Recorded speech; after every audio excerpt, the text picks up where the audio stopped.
Hi there folks, this is the first of hopefully many videos of my fabrication series I'm starting. Project for today is this lathe. I've had this thing for probably 20 years now. Took it all apart, repainted it. Other than that green cover with all the decals on, that's the color it actually came when I got it. It came with this just homemade stand with some cart of some sorts that somebody just welded a bunch of junk onto to make it stronger. Never really been a fan. Recently picked up this Craftsman 52-inch top box, ball bearing drawers. Thought that'd be a great place to stick all this kind of stuff.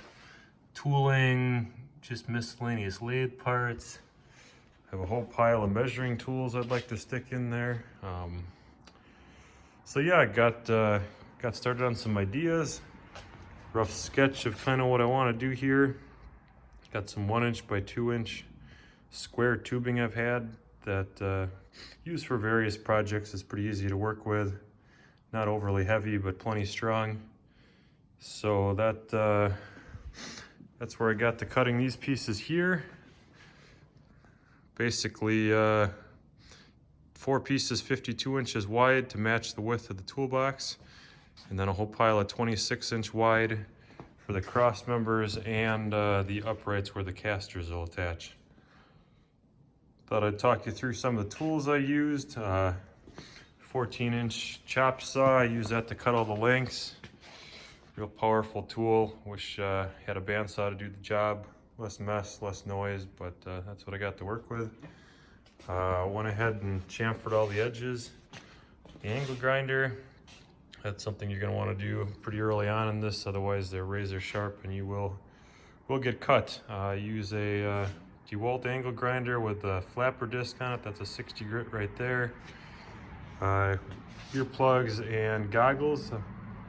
Had better luck with the goggles than the safety glasses. Have had metal flecks removed from my eye a couple times throughout the years. I use the gum out carb cleaner to degrease everything. This metal, when they manufacture it, they put a thin layer of grease over the top to prevent it from rusting. This metal's obviously been sitting around for quite a while, and a lot of that grease has gone away and the rust has set in, but that's what I use to clean that. Scratch all, instead of using a Sharpie, I've been using that more.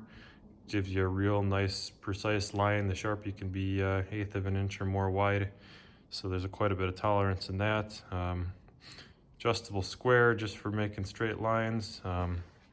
Bigger square here, I'll use that for squaring everything up for the welding process. Everything will be TIG welded. My welding table is actually a lift table. Was used to work on forklifts, picked it up secondhand. I think it's got like a 6,000 pound lift capacity, so way overkill, but makes for a nice sturdy work platform for doing welding, and it is adjustable.